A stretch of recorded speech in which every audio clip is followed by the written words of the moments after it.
Thank you. Oh, this is wild. Thank you. I've been good to see you. Thank you. I feel like I know about half the people in the room. This is wild. What are you doing? Justin Wells. Thank you, guys. Okay. Can I just say, Peter Navarro is back. Welcome to Peter Navarro. Suffering the fate that has happened to so many who are friends with Donald Trump. Thank you for having me. I have been to many conventions. I have never been to a more fun convention or a convention with better vibes. They literally let Navarro out of prison. First of all, thank you. This feels a lot different from what I thought it was going to feel like. I can't hear you, but I know it's something good. So I watched the video of what happened in Butler, Pennsylvania about 50 times. I think I was one of about 8 billion people around the world who watched it. And the more I watched it, the more it struck me that everything was different after that moment. Everything. And this convention is different. The nation is different. The world is different. Donald Trump is different. When he stood up after being shot in the face, bloodied, and put his hand up, I thought at that moment, that was a transformation. This was no longer a man. Well, I think that. I think it was divine intervention. But the effect that it had on Donald Trump, he was no longer just a political party's nominee or a former president or a future president. This was the leader of a nation. And I think there's a difference. I've spent most of my life in Washington where the president is at the top of the pyramid, everyone wants to be the president. But if you think about it, the presidency comes with great power, obviously. But if you think about it, that is a title that is bestowed by a process of some sort that can be subverted. And in the end, it does not confer by itself, as no title does, legitimacy. Just because you call yourself the president doesn't mean that much inherently. I can call my dog the CEO of Hewlett-Packard. It doesn't mean she is. It's true. And you hate to say it, but it is also true, as a fact, that you could take, a mannequin, a dead person, and make him president. You could. You could. I'm just saying theoretically possible. With enough cheating, that could happen. But being a leader is very different. It's not a title. It's organic. You can't name someone a leader. A leader is the bravest man. That's who the leader is. That is true in all human organizations. This is a law of nature. And in that moment, Donald Trump, months before the presidential election, became the leader of this nation. That was the most obvious to me. And I have to say, I think it changed him. He reached out to Trump within hours of it that night. And what he said to me that night, having just been shot in the face, he said not a single word about himself. He said only how amazed he was and how proud he was of the crowd, which didn't run. And I thought two things.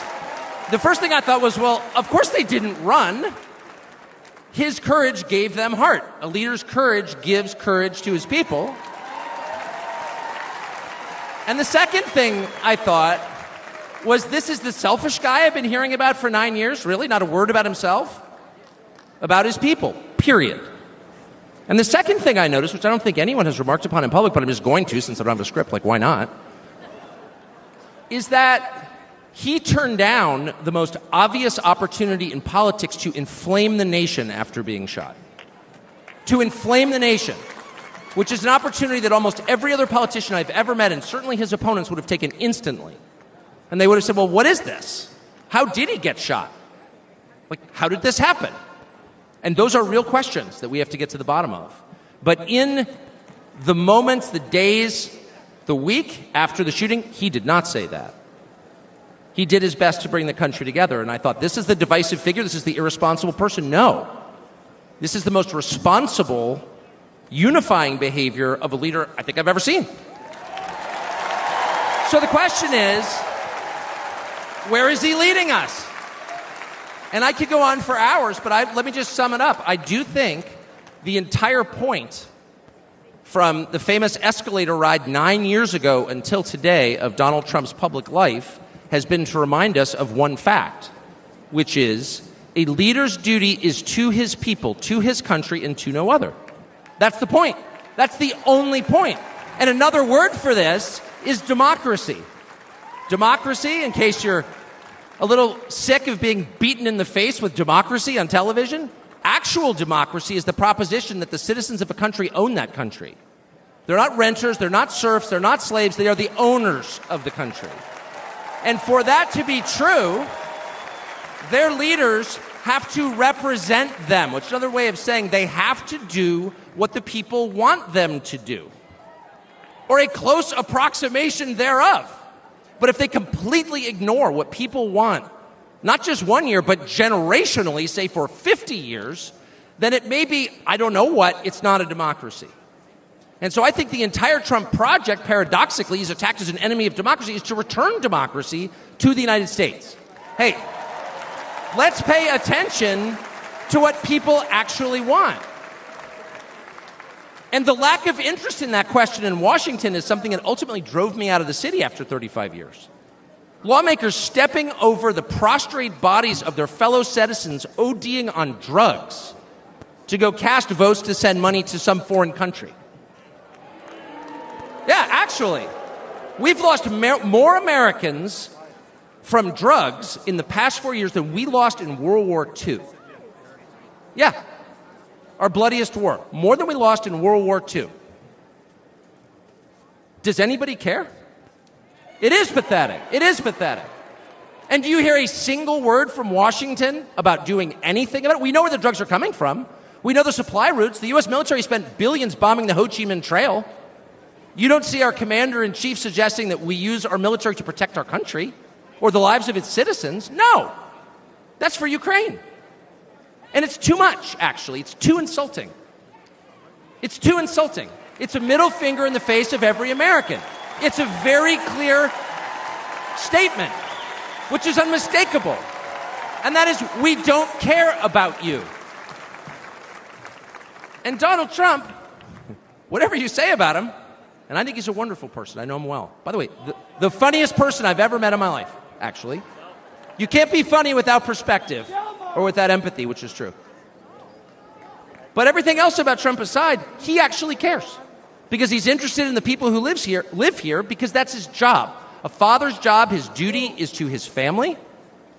An officer's duty is to his men. A president's duty is to his citizens. And he seems to be the only one who thinks that. And in his choice for vice president, J.D. Vance, he's made that really clear.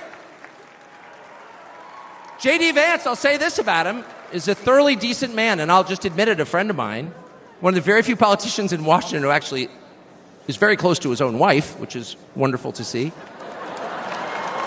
And she's wonderful, actually. But J.D. Vance has views that are closer to Trump's voters than anyone else in Washington in office. Therefore, he's the vice president. That's called democracy. So I will stop on just one point, and that is what's happened over the past month since the debate, and particularly on Saturday in Butler. I think a lot of people are wondering, what is this? This doesn't look like politics. Something bigger is going on here. I think even people who don't believe in God are beginning to think, well, maybe there's something to this. Actually. And I'm starting to think it's going to be okay, actually. I do think that. In the day after the midterm elections in 2018, Antifa came to my house. The Democratic Party's militia, okay? I was at work. It was obvious when I was at work because it was public. My wife was home alone. They tried to come in through the front door. They terrorized her. She hid in our pantry. It was on television. It was horrible, actually. It was, I mean, I'm not whining about it. It wasn't getting shot in the face, but it wrecked our day. And the next morning, we're lying in bed, and the phone rings for my wife, and it's Donald Trump, who's not like a regular text buddy of Donald Trump's. She picks it up. Hello? Susie, it's Donald Trump. And it's coming through. I could hear it. You know, I'm lying in bed. Whoa. And the first thing he says is, I'm going to stand guard outside your house. And she goes, oh, it's so nice. And he says, I'll never forget this as long as I live. He says, you know, there's a lot of hate out there. And she said, you know, there is, Mr. President. And then he says, but there's a lot of love. There's a lot of love. And we are seeing that love. I don't think it's human love. And I'll just stop with this. I'm not always convinced that I'm on the right side. I've been on the wrong side many times. You'll never hear me say, I'm on God's side, or God's with me, or even I'm with God. I want to be. Not sure I am. But I will say this unequivocally and conclusively. God is among us right now. And I think that's enough. God bless you.